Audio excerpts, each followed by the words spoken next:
Welcome, everybody, to today's Building My Legacy podcast. I have with me today Candace Plattor. Candace is interesting because she is so willing to share her story of how she got into the work that she's engaged in.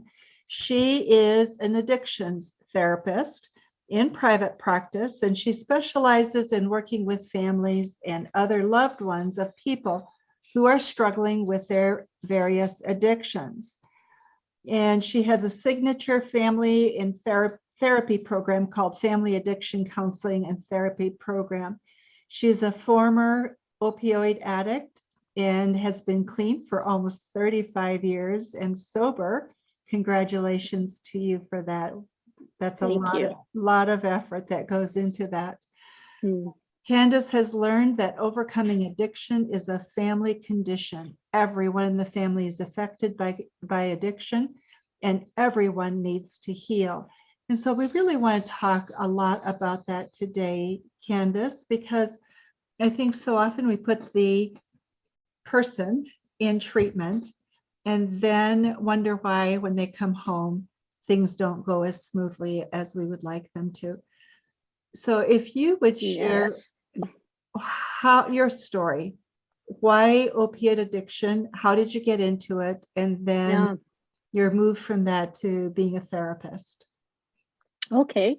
And feel free to interrupt if I just keep talking. Feel free to interrupt me. Hi, everyone.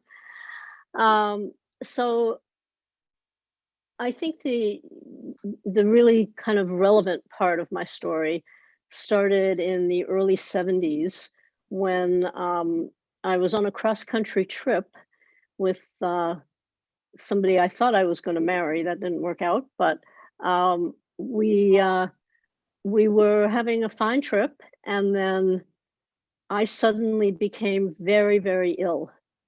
We went for lunch somewhere, and I became very ill, which is, not a great thing to have happen on a road trip.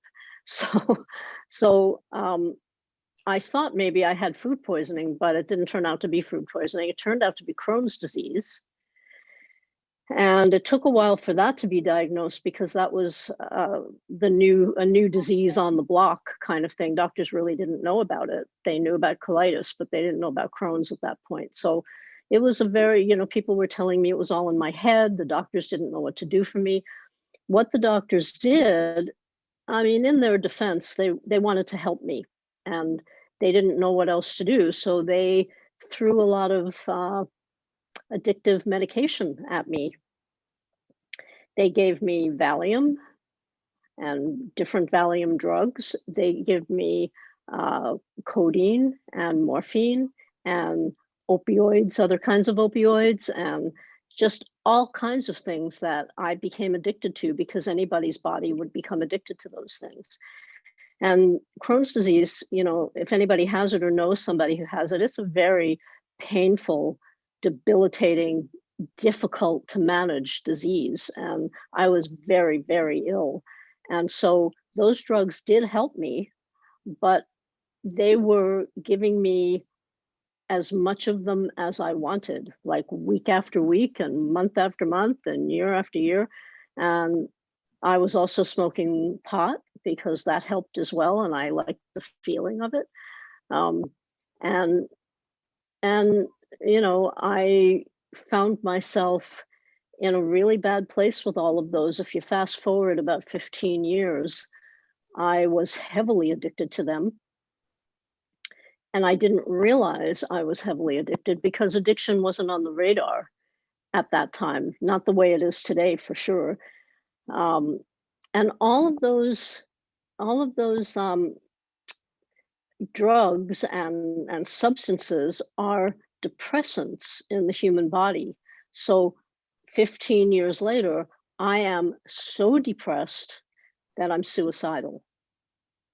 And I start thinking about, I'm not sure I want to live anymore. Like, this is just too hard. And I have all these pills that I could take.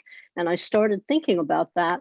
And I was quite serious about it. I went and I reached out for help instead of taking my life. And I'm so glad about that. I reached out for help, and I called the Vancouver crisis center. I'm in Canada, Vancouver, and somebody there saved my life. Somebody there, I can't even remember if it was a man or a woman, but they took me seriously and they listened and I cried and they suggested somebody that I could go and see. I did that, and she suggested that I sign myself into a psych ward, Wow. which I did. Wow. I signed myself into the psych ward of the local hospital here, and I was there for about a month because I was afraid that if you gave me my clothes, I would go and kill myself. And while I was there, I met a few other people who were trying to stay off drugs and alcohol. And they were going to 12-step meetings across the street at the nurses' residence every day at noon. And so I started going with them to Narcotics Anonymous and Alcoholics Anonymous. And what the people there did was they let me cry. They let me just weep. And they listened to me when I shared, and they came and hugged me afterwards and said, "Keep coming back." And in my experience, my family experience, nobody ever told me to keep coming back. So Oh, when I heard that, I just kept coming back. And I think I went to those meetings for about 10 years, 10 years of my recovery. And then I stopped going to them. But, that was the beginning of my recovery. And, one day at a time, as they say, I'm 34 years clean and sober. it is so easy to step into an addiction, isn't it? Because there are a lot of tools and aids, like if you've had surgery, you get opioids, which makes sense. If you Yep. have any number of chronic conditions, back pains, etc., we've gotten smarter about it, I think, in many ways, but that still exists. Yeah, it still exists, unfortunately. Yeah. So, if you're a family member, what do you suggest to family members who see this, watch this, spouses, for example, or a Yeah. parent of a child? Yeah. Interventions, we hear about them, but what's really the best approach when you see it happening? Yeah. I think, it depends on the kind of intervention you're talking about. If you're talking about the kind that's on TV, I'm not a big fan of those. I'm not a big fan of, all the family members descending upon the addict and telling them all the things they've done wrong and reading them their letters. And, you know, that's made for TV. And I think when that's done with an addict in real life, that it's very shaming. It's a very traumatic experience. But, family members, it's so hard for the family members because there's a lot of help out there for people who are addicted, but there's very little help for people who love the people who are addicted. And that's one of the reasons that I work primarily with families that have addicted loved ones, because there's very little out there for them. And they, first of all, they need to trust what they're seeing. They Uh, need to be real with what they're seeing. So, it's easy to say, "Oh, it's not really that bad," and I can, it's okay. It's just a phase, and they'll grow out of that, and they'll stop. And that's not usually what happens with addiction. It hardly ever happens with addiction that it stops, that somebody grows out of it. Addiction is one of those things that it's progressive. It has something called tolerance because you need more and more of the same thing. Your body starts tolerating these drugs and you need more and more to get the same kind of high. So when family members don't intervene in some kind of way, um, the addiction usually just gets worse and the whole family is thrown into turmoil. Everybody, like you said in the introduction, everybody's affected. Everybody needs to heal. So, um, so the loved ones, the family members, they need to reach out for help about this and find out what to do. But unfortunately, there aren't a lot of people like me who are working primarily with that. There aren't people who are specializing in this, and we need way more people because there are millions of families all over the world who are affected by this. So, but families families need to learn how to really love the person that's addicted in a way that's going to help them. What does that mean? Because there's a difference between helping and enabling somebody. And what's the And difference? when we enable, yeah, well, the difference is when we enable somebody, we are, my definition of enabling is basically when you're doing something for somebody else that they need to be doing and should be doing for themselves. When we do that over and over for like, for example, I don't want to be sexist here, but let's just say a man is addicted to alcohol and he is missing work and he can't get up in the morning because he's hungover. And his wife calls his workplace and says, he's sick, he can't come to work today. And when that kind of thing keeps happening over and over again, that's enabling. Got it. Even if it happens once, it's enabling, actually. So loved ones have to learn how to not do those kinds of things and to let the addicts start to experience their own consequences for this. And loved ones need to be able to set boundaries with the addicts in their lives.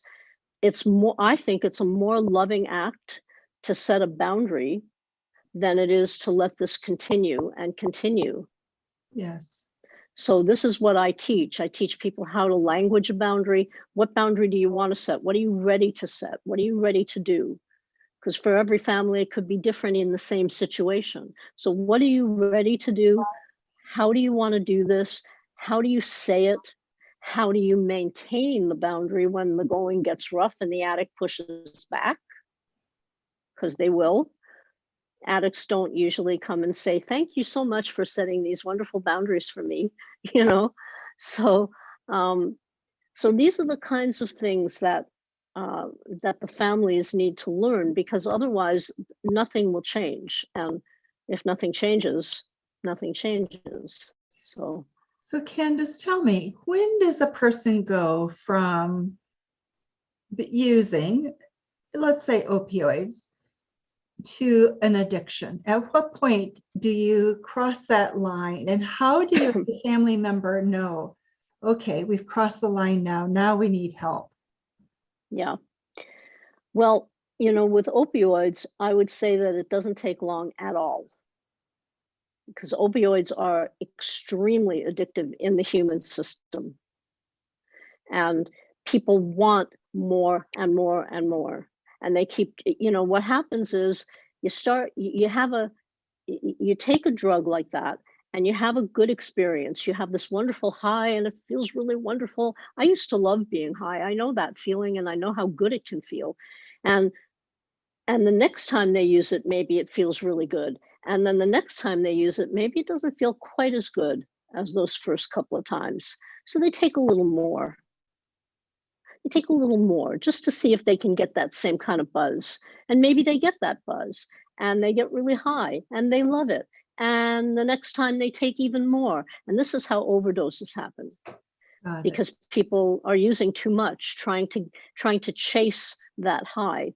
But to be going back to your question, an opioid is a very addictive substance. It's going to happen quickly.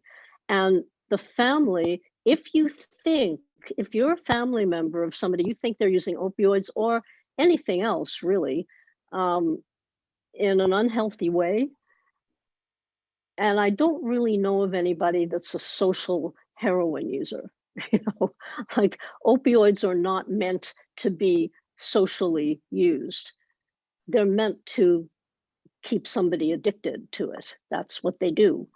And if you think that you have an addict in your family, if you even suspect that somebody's addicted to something or becoming addicted, you're probably right. And so I would say trust yourself, trust some of the different behaviors that you're seeing, trust the anger that you start to see or the sullenness that you start to see, different people that they're hanging out with, sleeping all day, they're up all night, they're sleeping all day. Those kinds of changes in somebody, trust yourself when you see those. So let's say you're a family member and you notice that there's some addictive behavior. How does one approach the person? Because so often it ends in explosion and not a good result in terms of really getting help. So Yeah, how does one approach it so you yeah, actually are helpful? yes. Such a wonderful question. There's not there's not an easy answer for it. Again, if you can reach out for help from a professional who knows how to help you, that would probably be a good idea.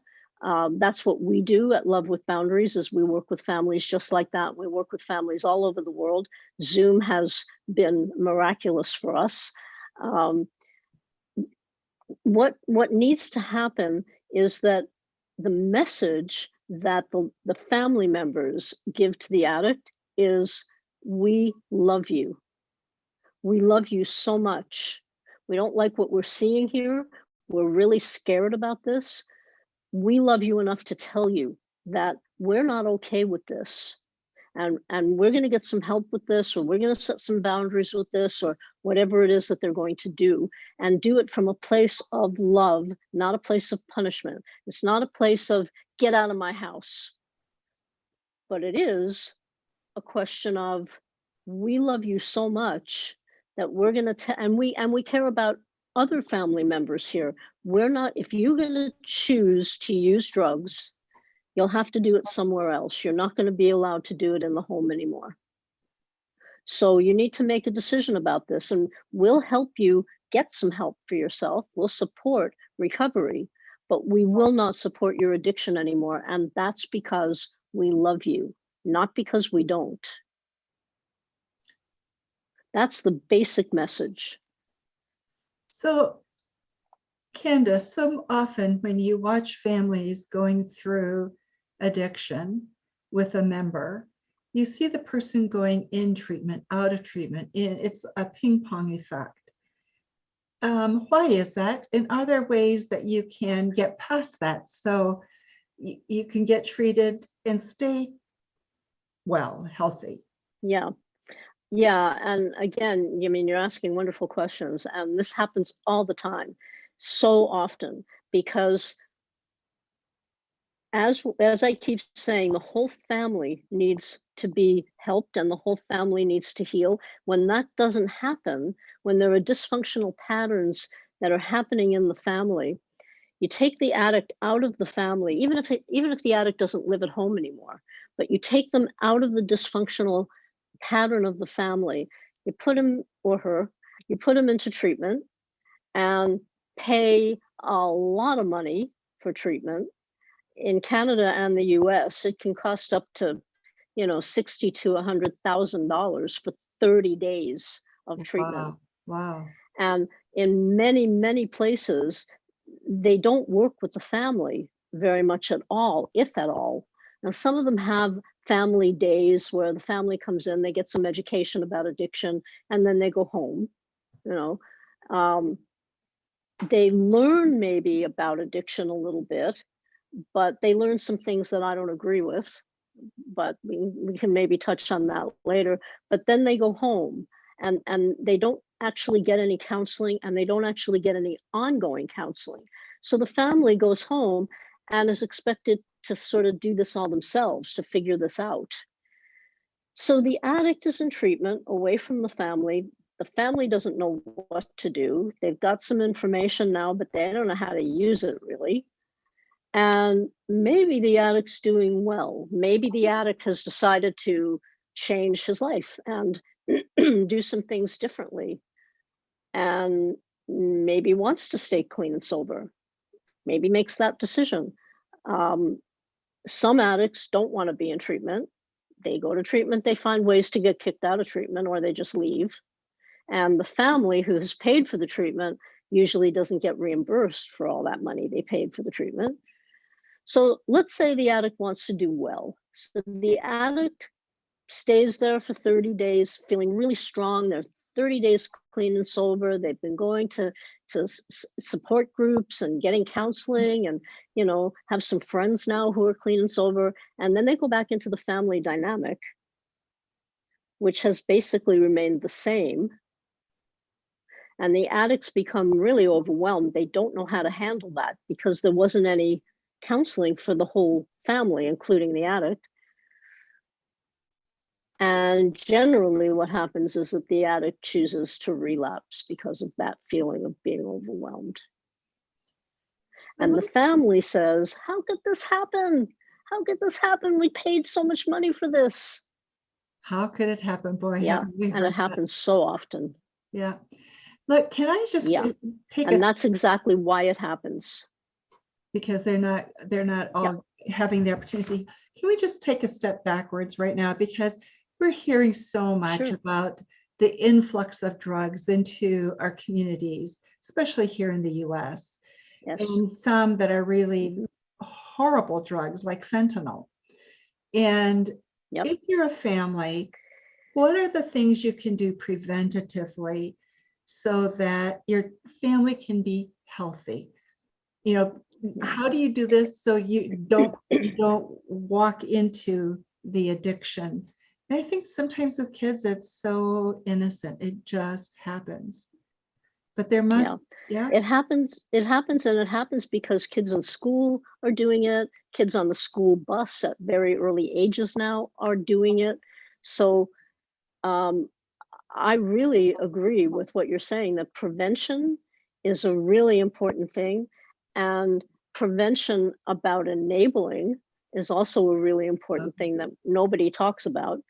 But yeah, if you can get to prevention when your children are young, when your children are, 8, 9, 10, they're going to start hearing about this. They're going to start seeing it in their schools, and if you can talk to your children about this and have open dialogue about drug use and the pitfalls of it, that would be really good. Not enough families do that. I mean, there's so much peer pressure. There's so yeah. much pressure to um, to get into these really unhealthy behaviors, and kids are kids. So prevention is a really good thing. But once the parents do that, again, if they start to see differences in their children, if they start to see differences in behavior, they need to be on that as soon as possible. They need to be working with somebody like me as soon as possible. You talk about self-respect and self-care. And to me, part of prevention is self-care and self-respect. And for Yeah. you, it's also part of treatment. So talk a little bit about that, if you would, please. Yeah, I will. I would love to. I have over the years become a queen of self-care, and it has changed my life because I have a life today, even with Crohn's. My Crohn's is so much better, and it's usually not a disease that gets better. Um, so it's really about caring enough about oneself to do what's right for us and to take good care of ourselves and to eat well and to get enough sleep and to do that. When you've got addiction in your life, those are really hard things to do because your life just goes into full chaos. And um, one of the things that I was going to mention before, many family members of people with addiction, as they're enabling their addicts, as they don't want to face reality and they're enabling, Mom, I need 20 bucks. Oh, and they give an addict 20 bucks. They know where that money's going to go, but they give it to them anyway because they don't like conflict and they want to stay away from conflict. It's like, nobody's ever taught them how to deal with conflict in a healthy way. And so they're very scared of it. And addicts who hear the word no can be incredibly confrontational, physically, emotionally, verbally. They can be very hard to deal with. So sometimes the families just say yes, and they just keep doing that, and that doesn't help at all. That's the one thing to not continue to do. This is why enabling is such an important thing. Um, so one of the pieces of self-care is to learn how to put your own needs on the front burner, how to take care of yourself first before you try to take care of other people, before you get into what you need to do for others. If you don't do that, it's that classic story of being on the airplane, when the masks come down and you've been told to put your own mask on first, but you're with a child or you're with somebody who's sick or elderly, and it's so tempting to put their mask on first, to put everybody's mask on first. And when you've got somebody who's used to not taking care of themselves, who's used to putting other people's needs ahead of their own on a pretty consistent basis, then that person is going to want to put the mask on everybody else while she's lying on the floor of the airplane because she can't breathe anymore because her mask isn't on. So we need to take care of ourselves first.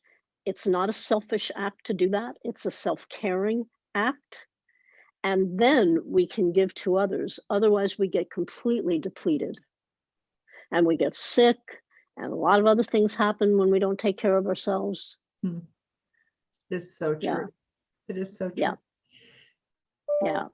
Candace, our time has flown by. It is almost up. What have we not talked about that we should have talked about, that our audience really needs to know? Okay. Well, if you're in this situation, I really want to tell you that this can change. This can heal. And we want to try to heal it before you lose your addicted loved one to an overdose or to something like that. We want to, so I want to work with you, or somebody like myself needs to work with you to be able to put some things in motion to get this halted. We can stop this. We can do this. I have so many families that are now not having to deal with addiction anymore. So one of the things we do at Love with Boundaries, we teach you how to love with boundaries, but we also give a free 30-minute consultation to anyone who fills out one of our questionnaires. And I think you might have that link. If not, I can give it to you. It's on my website, lovewithboundaries.com.